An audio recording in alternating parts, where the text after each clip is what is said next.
बेटी से रिश्ता। कहानी मयंक और विभा की है।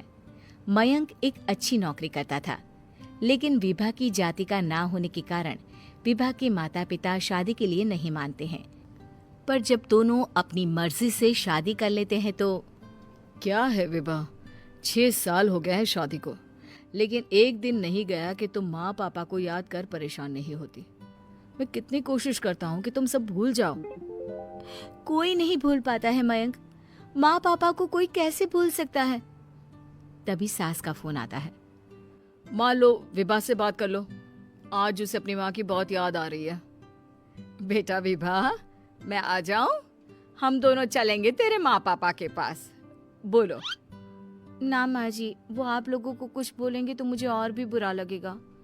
आखिर आप भी मेरी माँ ही तो हैं। अरे सुन लेंगे ना यार, कोई बात नहीं, बोलेंगे ही ना। चलो माँ, मैं फोन रख रहा हूँ। वो क्या है ना, आज विभा को लेकर डॉक्टर के पास जाना है। बहुत दिनों से इसके सर पर लगातार दर्द हो रहा है। अरे हाँ हाँ, ले जा बेटा, सर दर्द को हल्के में नहीं लेना चाहिए। वैसे भी ना बहू सोचती बहुत है।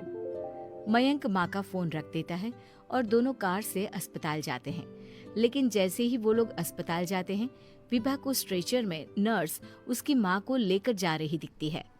मयंक, माँ, मयंक वो मेरी माँ है। इतने सालों बाद दिखी भी तो इस हाल में मैं उनके पास जा रही हूँ। अरे रुको, कहीं वो लोग तुम्हें देखकर और परेशान ना हो जाए, या फिर तुम्हें कुछ बोल ना दे विभा, तुम फिर परेशान हो जाओगी। मयंक, कैसी बात कर रहे हो? वो माँ है मेरी। विभा पास खड़े अपने चाचा चाची से बात करने की कोशिश करती है, लेकिन वाह, तेरे जैसी बेटी जिसकी हो वो तो मर ही जाए तो अच्छा है।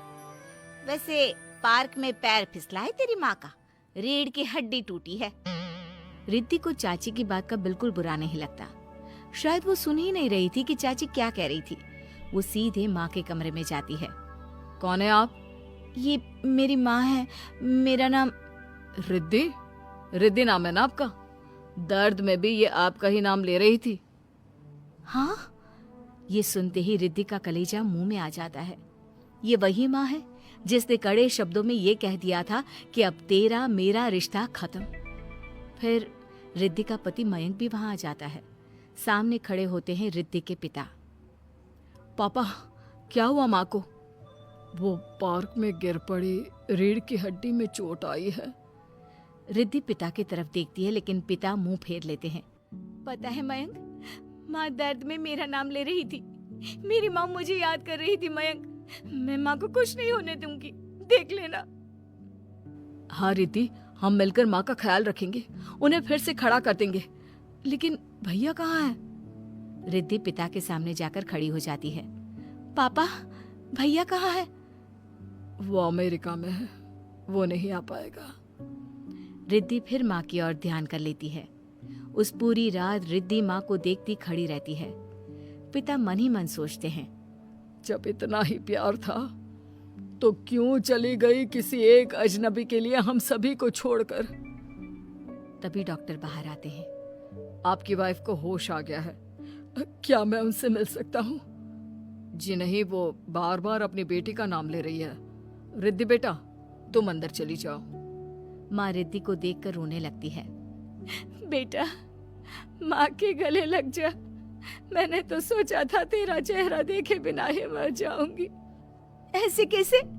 भला मैं अपनी माँ को कुछ कैसे होने दे सकती हूँ? माँ उठने की कोशिश करती है, लेकिन वो उठ नहीं पाती। देखिए, आपकी रीढ़ की हड्डी में फ्रैक्चर है। मुझे प्यास लगी है, पानी पीना है। रुको माँ, मैं हूँ ना, मैं पिलाती हूँ पानी अपनी माँ को। कोई और नहीं आया?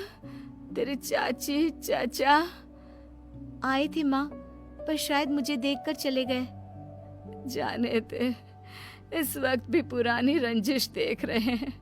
और रंजिश भी कैसी? माँ अपनी बेटी से नाराज ही तो थी। रिद्धि अब पूरे समय माँ के साथ रहती है।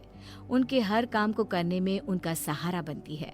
फिर एक रोज, आज आपको चलने की कोशिश करनी थी, लेकिन हमारे फिजियो के डॉक्टर नहीं आए जो आपको पकड़कर चलाते, तो फिर आज। डॉक्टर साहब, मैं हूं ना, मैं माँ को चलने में मदद करूंगी। रिद्धि माँ को चलाती फिराती, उनके खाने पीने का ख्याल